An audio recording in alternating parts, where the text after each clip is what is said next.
I think discipline is something we all want. We all have goals. We all have things we want to achieve. But sometimes life be lifing. We get distracted, unfocused, inconsistent, and we find ourselves getting out of our natural flow or rhythm. But even your body understands discipline. Think about it. When your body is healthy, it never says, I'm tired of beating this hard today. Your circulatory system don't say, child, I got too much going on to circulate blood right now. Your body just does what it was created to do. It stays faithful. It stays in rhythm. It stays disciplined. So if you're someone who wants to grow in discipline and spiritual strength as a disciple of Jesus, there are 5 key things we're going to talk about in a minute to help you get there. But first, let's talk about what that really means, because discipline and disciple both have the same root word. A disciple is a student, a follower, a learner, someone who doesn't just believe in Jesus, but lives like him. So you can't be a disciple and be allergic to discipline. And that's what Jesus modeled with his 12 disciples. And then later, Paul carried that into the churches that he planted as an apostle. Jesus said, go and make disciples of all nations, not just church members, disciples. Because it's not just what you heard on Sunday, but it's also what you practice on Monday through Saturday. And so Jesus modeled that by walking with the 12 disciples. He taught them, corrected them, and equipped them. Paul did the same with the church at Corinth. All those letters he wrote were like discipleship sessions written in love. But like many of us, those believers struggled with consistency. The church at Corinth was gifted. As a matter of fact, they operated in the gift of prophecy and all of the spiritual gifts, but they were distracted. Paul said in 2 Corinthians 11:2, I'm jealous over you with godly jealousy. I've espoused you to one husband that I may present you as a chaste virgin to Christ. In other words, I discipled you, introduced you to, and helped you fall in love with Jesus. But I don't want you drawn away or enticed and deceived by the enemy,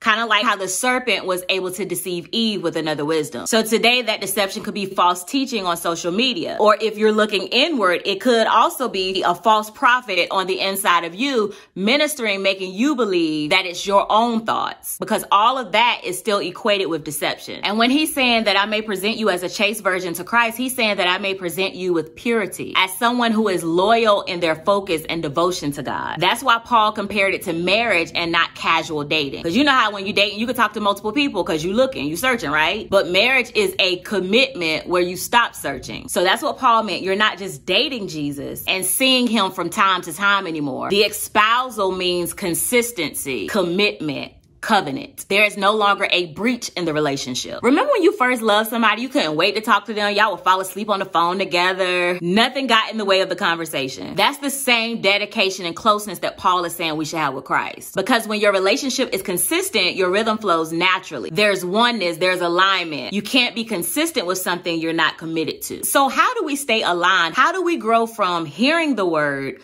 to doing the word? Because true discipleship isn't about how much you hear, but how much you become of what you hear. Let me go ahead and give you the 5 key things that'll help you live disciplined, consistent, and devoted. And not out of routine, but out of love and relationship. So we'll call these your 5 foundational pieces. First, pursue relationship. Find you a teacher or someone in the fivefold ministry. This can also include a church home. Jesus told the disciples, follow me and I will make you fishers of men. He invited them into relationship with him. He spent time with them, answered their questions, equipped them with knowledge, wisdom, and experience. They learned by walking with him daily. So when it comes to being disciplined, you want to have a Jesus-like figure in your life who can help equip you with what you need. For me, I had a few great mentors, and one in particular that you hear me speak of often is my spiritual mother, who was a prophet and a pastor and operated heavily in the revelatory gifts. And if you're not familiar with the revelatory gifts, those are gift of wisdom, gift of knowledge, and discerning of spirits. And so for me, this came from my church covering. I had the opportunity to not only sit under her tutelage,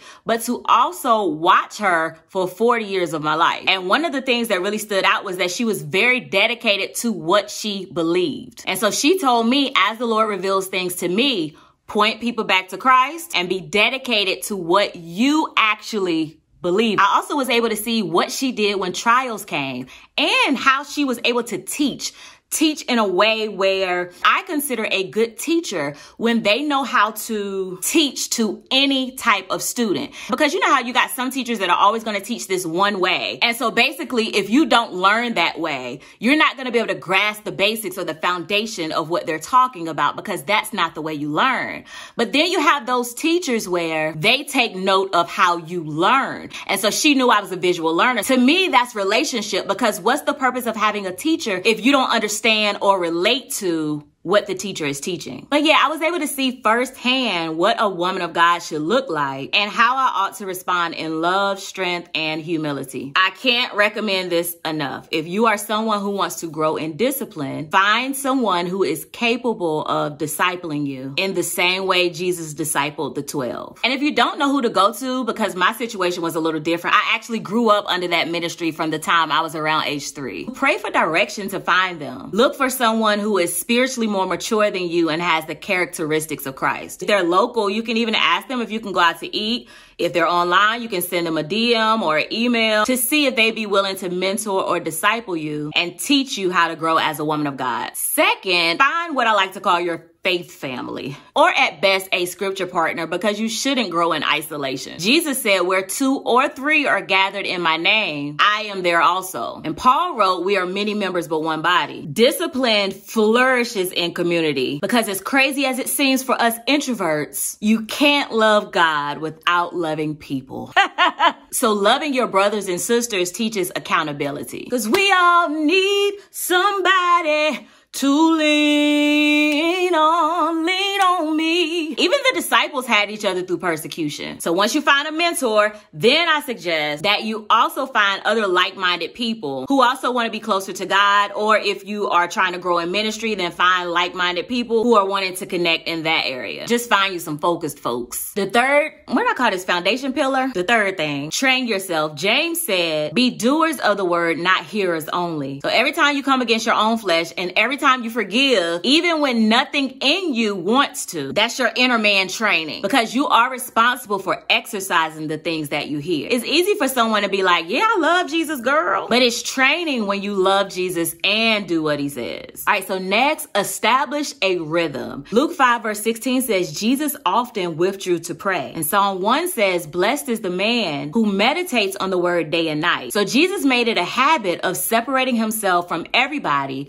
to pray and meditate. So even if you have a busy schedule, you still want to make it a priority to take time to separate yourself to pray and meditate. When time with God becomes like breathing, that's discipline turning into rhythm. It's like it becomes a part of who you naturally are. And maybe you wake up early and Bible journal. Anything that's going to help you grow deeper and more in depth with studying the word of God. Just do those things regularly and keep doing them until they become a part of your daily routine. At first, you might even have to be like, okay, let me go ahead and set this alarm so that I don't forget or get distracted, and I make sure I pray at 8 a.m. But then as you continue to do it, you're not going to need the alarm. You're just going to naturally wake up and be like, let me pray. Because like I said, once you get in the rhythm of it, it becomes a natural flow for you. All right. And the fifth thing you can do to be more disciplined and consistent as a disciple of Jesus is lay your life down. Jesus said, if any man will come after me, let him deny himself, take up his cross, and follow me. When Jesus said, follow me, the disciples didn't add him to their schedules. They dedicated their lives. So if discipline is something that you want, you have to give something up. So think about some of the things that you know may be contrary to God, and repent and start taking the steps to deny yourself. One way that Jesus denied himself was by fasting. He was denying his flesh to strengthen his spirit. And that discipline